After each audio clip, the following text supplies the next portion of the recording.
Hey everybody, Garcia here, and today we're taking a look at a card game in which timing is absolutely key. This is musical chairs.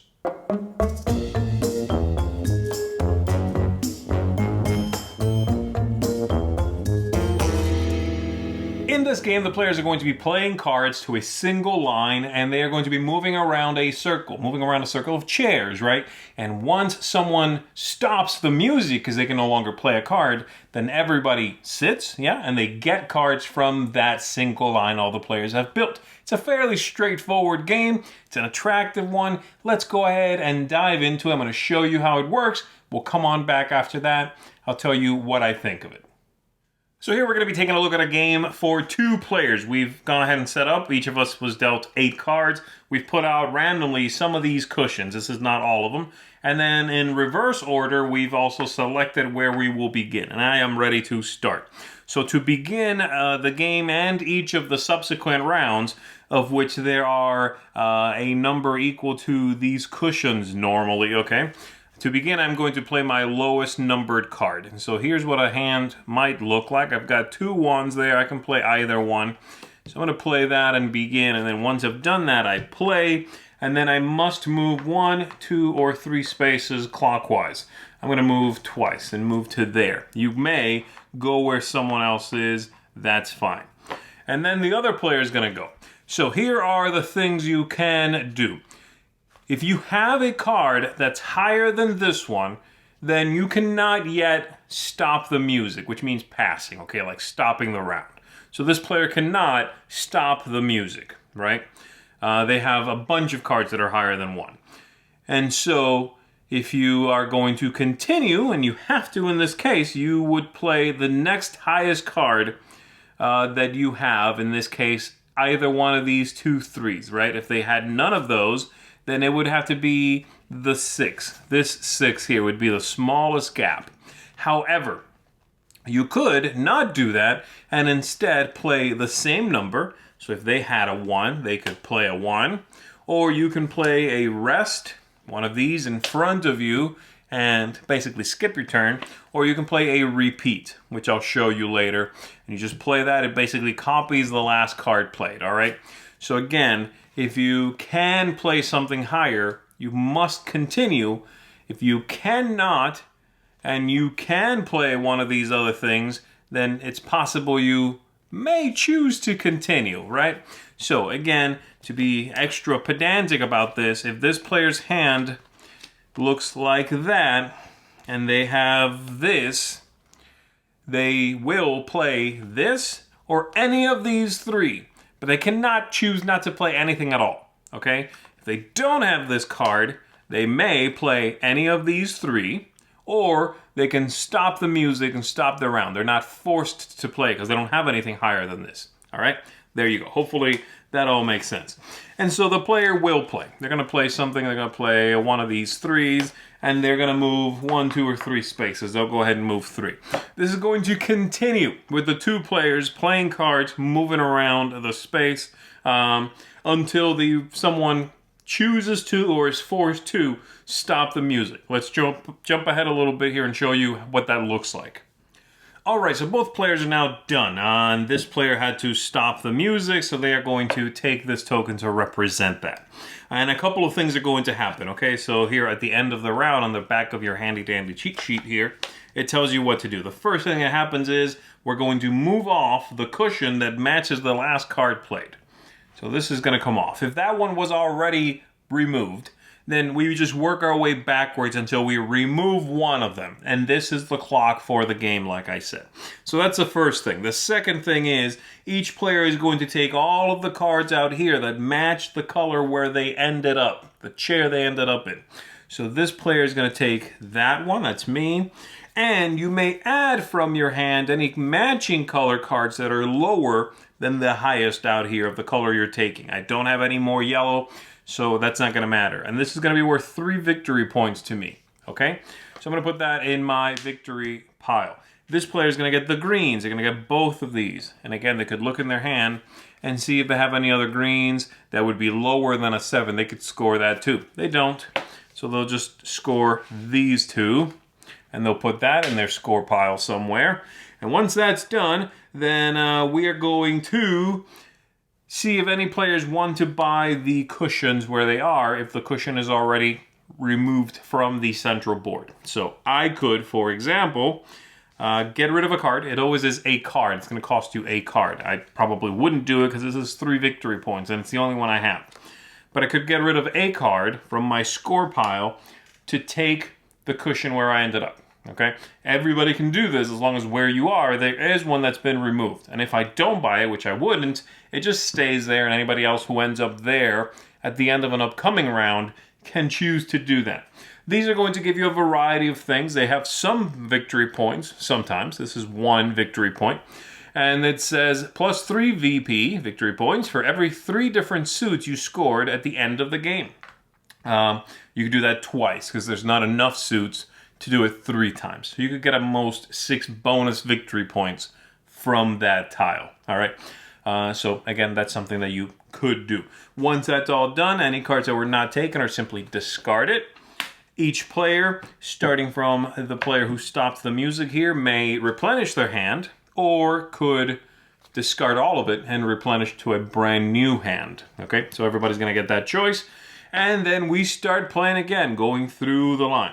A couple of things I want to talk about. Again, like I said, these you may play, you may put those in front of you when you do so, and you skip moving. It's sort of like, you don't want to overshoot something because of where you want to end up. You can play one of these, and you will score it when we get to the scoring. It's, worth 1. And then, like I said, the the repeats, which are these, you can play these after anything, and it just copies that card. If somebody would take the reds, they get this one also. It counts as a red card because it's copying it. So that's all there is to it. You continue doing this until the game is completely over. You score your pile of cards that you've set aside, and whoever has the highest score, combining also the bonuses and the built-in pillow points there, is going to be the winner. One final thing I want to mention is the butt battles, as the game calls it, and that is if 2 people end up in the same space, then they are going to have a butt battle by discarding each of them a card simultaneously, and the higher card is going to... let's actually let this player pick something halfway decent. So there we go. If we each play those, I'm going to win. The other player will not score anything, and then both of these are discarded from the game. All right. And that's all there is to it. So let's go back up top. Let me tell you what I think of musical chairs. I was hoping this would be a good one, and I was not disappointed. This is a fun game. At first, I thought it was going to be a trick-taking game. I think I read that somewhere online. That's not true. It's closer to a card shedding game where you're trying to get rid of your hand, though that's really not quite it either. It's kind of a push your luck game, right? It's about trying to figure out when you think folks are going to not be able to play anymore, or maybe choose not to play anymore. But either way, it's neat stuff, and I think it's a game that's going to appeal to a lot of people out there. If you want to have a simple game you can gather around, one that's pretty, one that just about anybody can play. It's not too demanding. It's kind of fun, captivating, right? I think this will be a good one for that. But I don't think it's perfect. I think it's also not necessarily... There's not a ton of originality in it, though I do like the idea of, again, choosing, trying to time it right where you stop. But I have a couple of main issues that are my drawbacks. The big one, it's not really a big deal, but falls under the tactics and strategy category, and that is the mechanic for the butt battle, right? 2 players end up in the same space, so you need to figure out who scores. I don't like it. I think a better mechanism could have been picked for that. It's just war. You just play a card, reveal that card. And in fact, there's a whole section in the rule book devoted to the possibility of the butt battle, which is, either player could choose just not to play and the other player wins. If you play a card and you match, then again, you have the choice for either player to say, okay, I'm just going to bow out.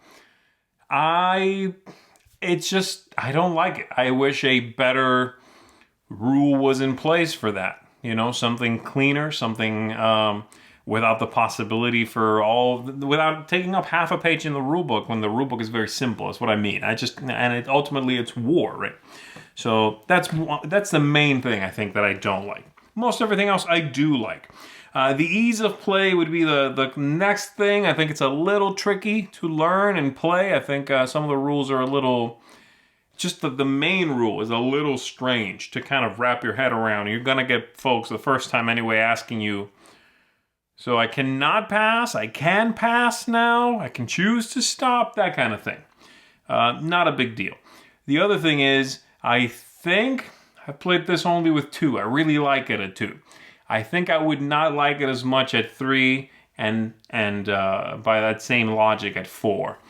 Because it's harder to predict where you're going to end up. You know, it's harder for me to... It's a lot easier for me to play with one other player and go, I think they're about to jump. You know what I mean? I'm going to go to the color I want.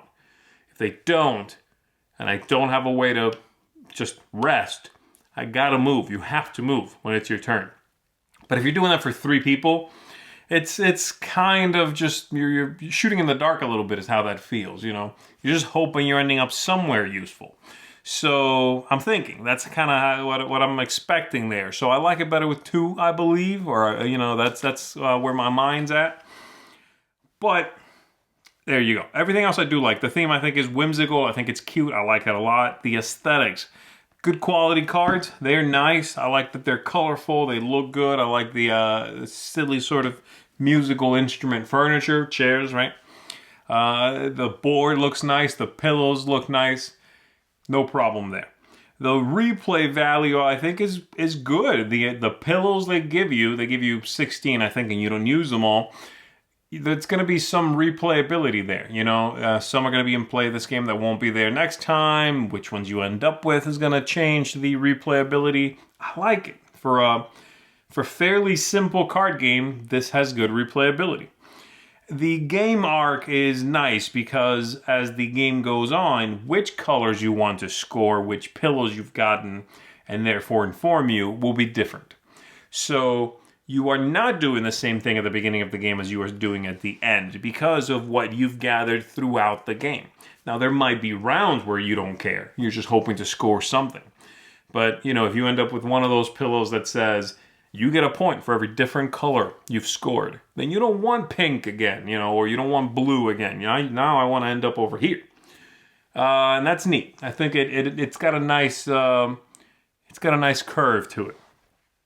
And so there you go. Those are my thoughts on it overall. Like I said, I do like it. I was hoping I'd like it. I do. It's not perfect. Again, that's the one main little mechanism that I don't like, the butt battle mechanism. I'm thinking of house ruling it to something, you know what I mean?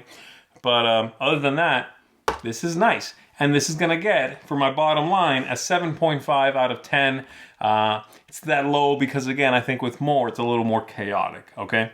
So there you go. That gets a seal of approval from me. Definitely recommend you check it out if you are a fan of cutesy card games, you know. If you like the theme, if you want something that's bright and cheerful, kind of has a fun energy to it, then musical chairs is one for you. All right, everybody, that is it. I am Z Garcia. I'll see you on the next one.